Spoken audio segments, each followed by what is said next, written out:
لفظ مولوی کے معنی ہے اللہ والا. یہ مولانا سے بڑا لفظ ہے. مولانا کے معنی ہمارا پیارا، ہمارا دوست، ہمارا رہبر، ہمارا مددگار. مولوی کے معنی اللہ والا. لفظ کو ڈیگریڈ کیا جان بوجھ کر، اور آج نعرہ لگا دیا جاتا ہے ملا ازم نہیں چلے گا. میں پوچھنا چاہتا ہوں میرے نبی پاک صلی اللہ علیہ وسلم نے جو نظام دیا، کیا اس کو آپ کہیں گے اس سے بہتر نظام دنیا میں کوئی ہے؟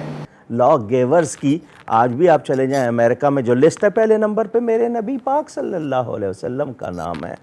ہمیں علم سے دور کیا گیا اور ہم ہوتے چلے گئے کیونکہ ہمارے حکمران خریدے گئے، سیاست کار کسی نہ کسی کے آلائے کار بنے اور ایک ماحول بنایا گیا. آج بھی آپ کے ہاں کیوں آزادی نہیں ہے علم کی؟ جتنا فنڈ پریزیڈنسی کا ہے اتنا تعلیم کا کیوں نہیں ہے؟ کیا کہیے گا آپ؟ تو پھر کہاں سے لائیں گے آپ؟ اچھا، بچے کو ٹیوشن پڑھانی ہے، اسکول میں داخلہ، پیدائش ہوتے ہی بکنگ ہو رہی ہے، 40,000 50,000 60,000 دینا پڑ رہا ہے، دے رہے ہیں. اس میں اتنا بڑا بستہ ہے، بچے کا وزن کم ہے. اسکول میں نہیں پڑھ، جاپان میں جائیں، صبح 8 بجے سے 4 بجے تک اسکول ہے، بچہ ایک کاپی نہ لے کے گھر جاتا ہے نہ آتا ہے. وہیں سب کچھ سکھایا جاتا ہے ان کو. اس میں وہ جو معاشرے کی ضرورت ہے، اس میں سول ڈیفنس ہو، اس میں فرسٹ ایڈ ہو، اس میں زیبرا کراسنگ کیسے روڈ، سب کچھ وہیں سکھایا جا رہا ہے. لڑکیوں کو ان کے شعبے سکھائے جا رہے ہیں. ہمارے یہاں بستہ اٹھا دیا جاتا ہے، ماسٹر آتے ہیں، یہ اتنا آپ نے کر لینا ہے. ان کو تنخواہ سے غرض ہے، ان کی کیا کوالٹی ہے کوئی چیک نہیں کرتا.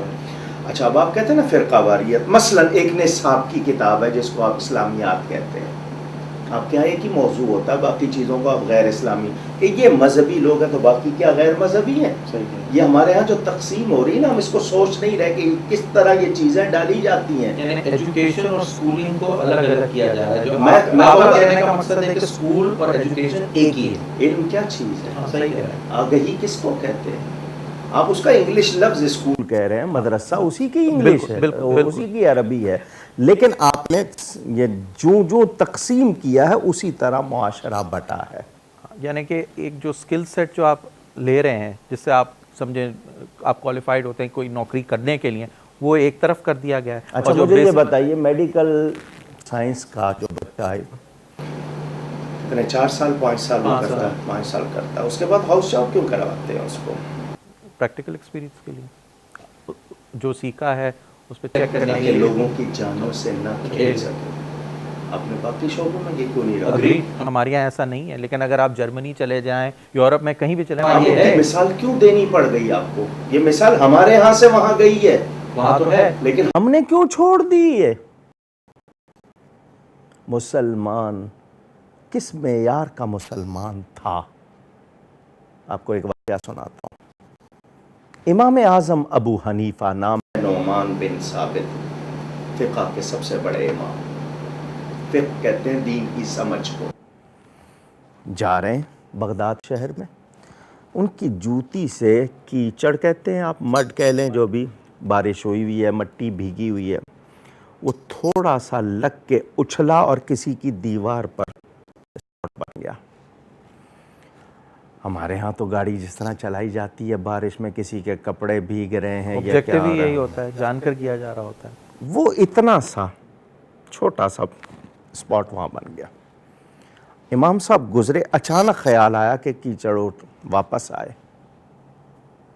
اتنے بڑے امام ہیں کہ ان جیسا شاید قیامت تک اب ہم تصور نہیں کر سکتے. اتنا بڑا 83,000 انہوں نے پرنسپلز دیے ہیں ہم کو، جن سے ہم 6 کروڑ سے زیادہ مسئلے اب تک نکال چکے ہیں. یہ جو ایزیلی آپ بات کر رہے ہیں، میں جواب دے رہا ہوں، یہ ان لوگوں کی محنتیں ہیں، مہربانیاں. واپس آئے، میں پانی ڈالتا ہوں اس پہ تو اس کی دیوار کی مٹی نکلے گی، مجھے اس کی اجازت نہیں ہے. تھنکنگ، میں نے آپ کو صرف تھنکنگ بتانی ہے، وے آف تھنکنگ. کھرچتا ہوں تو بھی مٹی اترتی ہے، رنگ بھی اترتا ہے، مجھے اس کی بھی اجازت نہیں ہے.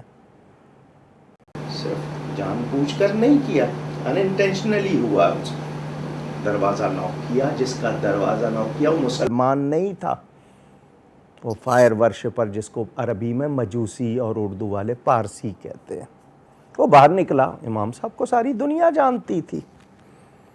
فرمایا یہ مجھ سے یہ کام ہو گیا ہے، جان بوجھ کے نہیں لیکن ہو گیا ہے، میں نے اس کو اگر کھرچتا ہوں یا پانی ڈالتا ہوں مٹی اترتی ہے، تیرا نقصان ہے، اس کی مجھے اجازت نہیں ہے، اس کا کوئی جرمانہ تو جو کہے میں ادا کر دوں تاکہ کل قیامت کے دن تو مجھ سے نہ پوچھے. وہ اوپر سے لے کے نیچے تک امام صاحب کو دیکھ رہا ہے. کتنے لوگ کتنی چیزیں خود اڑا کے چلے جاتے ہیں. اس نے کہا ذرا ٹھہریے، آپ انتظار کیجئے. وہ اندر گیا، واپس آیا تو اس کے بدن سے قطرے ٹپک رہے، غسل کر کے آیا. اس کا جملہ سنیے. اس نے کہا دیوار بعد میں صاف ہوگی، پہلے یہ دل صاف کیجئے، مجھے کلمہ پڑھوائیے. میں مسلمان ہونا چاہتا ہوں، اس دین کو قبول کرنا چاہتا ہوں جس کی ایسی تعلیم ہے. آج یہ کردار ملے گا آپ کو؟ تو پھر اثر کہاں سے آئے گا؟ یہ تھی تربیت مدرسوں میں بنائی جاتی تھی، صرف لفظ نہیں رٹائے جاتے تھے. سر اب تو یہی ہو رہا ہے نا. تو یہ جو ہو رہا ہے تو یہ کیوں ہو رہا ہے؟ ہم دوست اور دشمن کو کب پہچانیں گے؟ اپنے نفع اور نقصان کو کب پہچانیں گے؟ کیا چیز میرے لیے بینیفیشل ہے اور کیا نہیں ہے؟ ہارمفل چیزوں کو اڈاپٹ کرتے جاتے ہیں، بینیفیشل کو کک آؤٹ کر رہے ہیں. Why? We are sensible people. کیا یہ ایک پاور سٹرگل کی وجہ سے نہیں ہے؟ یہ صرف مادیات میں، جس کو ہم ورلڈلی میٹرز، مٹیریلسٹک ہونا، اس میں زیادہ انوالو ہو گئے. ہماری اسپریچولیٹی، ہماری اسپریچول تھنکنگ، ویلیوز ہم سے نکل رہی ہے. ایک بڑے کا میں ادب کرتا تھا محلے میں، کسی بڑے نے آپ کے بچے کو ڈانٹ دیا، آپ کا بچہ آ کے کہتا ہے فلانے نے مجھے ایسا کہا، تو آپ اپنے بچے کو کہتے تھے ضرور تیری کوئی غلطی ہوگی، وہ بڑا ہے. آج تو ہم ہتھیار لے کے نکلتے ہیں. یہ ویلیوز کیوں گئی ہیں؟ روحانیت نکل گئی، وہ تربیت نکل گئی. وہ آ سکتی ہے، اس کو انکریج نہیں کیا جا رہا، اس کو ڈسکریج کیا جا رہا ہے. میں نے کہا نا مدرسے میں فری تعلیم ہے، نہیں بھیجا جائے گا وہاں، آداب سکھا، او نہیں یہ تو مولوی بن جائے گا. یہ کیوں تھنکنگ دی گئی ہے؟ ڈاکٹر یا پروفیسر نام کے ساتھ لگا ہے، a well known person, highly qualified. علامہ مولانا وہ only know about worship, about prayer and fast and this and that. یہ تھنکنگ کیوں دی گئی ہے؟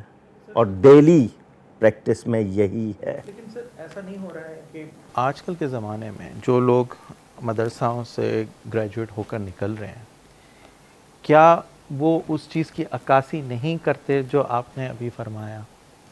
میرے بھائی، مدرسوں کی سرپرستی کیسے ہوتی تھی؟ یہ مدرسے اسلامک گورنمنٹ چلاتی تھی، بیت المال کا ایک نظام تھا. آپ کے ہاں تعلیم کو سب سے زیادہ اہمیت دی جاتی تھی. اس کے بعد جب یہ آپ نے الگ کر دیے، ان کو لوگوں سے کبھی کھالیں لینی پڑتی ہیں، کبھی زکوٰۃ مانگنی پڑتی ہے. ان کی سرپرستی، حالانکہ خواندگی، لٹریسی جس کو انگلش میں کہتے ہیں نا آپ، خواندگی، پڑھ لکھنا، اس کا جو ریشو تناسب ہے وہ یہ مدرسے بڑھا رہے ہیں، اسکول نہیں بڑھا رہے. آپ گاؤں میں بھی چلے جائیں، کہیں بھی چلے جائیں تو پڑھنا لکھنا جو ہے مدرسے ہی سکھا رہے ہیں، وہاں تو اسکول ہے ہی نہیں جو بھی ہے. تو آپ کے ہاں ان کی سرپرستی چھوڑ دی گئی، انہیں یتیم خانہ بنا دیا گیا. گھر کا جو بچہ قابل ہوتا تھا، اس کو کالج بھیج دو، ذرا کمزور ہے اس کو مدرسے بھیج دو. یہ میں نے کہا نا ایک پورا رجحان کہہ لیں، ایک پورا لمبا عرصہ آپ نے اس پر پوری ورک آؤٹ کر کے اس طرح کیا. اس کے نتیجے میں یہ ہوا کہ ان لوگوں میں تھوڑا سا یہ احساس آیا کہ ہم لوگ کوئی دوسرے درجے کے لوگ ہیں. ہمیں اس سوسائٹی میں، اچھا جی نکاح ہو رہا ہے، شادی میں بلایا مولانا صاحب کو، مولانا صاحب آئے ہیں، جناب نکاح پڑھا دیا ہے. جاتے ہوئے یہ مولانا صاحب مٹھائی کا ڈبہ آپ کے لیے. وہ باقی چیزوں پہ جتنا خرچ کیا ہے، بینڈ باجے پہ جتنا خرچ کیا ہے، یعنی آپ دیکھیں نا اس کو پورا ایک تھنکنگ، وے آف تھنکنگ. اب ہوا یہ کہ ان مدرسوں کو جب آپ نے بے یار و مددگار چھوڑا تو ان میں سے کچھ لوگ مادیات کو حاصل کرنے کے لیے کہ ہم کیوں کسی سے پیچھے رہیں، انہوں نے وہ چیزیں اپنا لیں جو ان کے معیار یا ان کے کیلیبر یا ان کے کیریکٹر یا ان کی شان کے خلاف تھی. انہوں نے اپنائی، مثلا بندوق اٹھا لی، مثلا انہوں نے مال کمانے کے ذریعے اپنا لیے، دوسرے کے لیے، سب نہیں. Keep in mind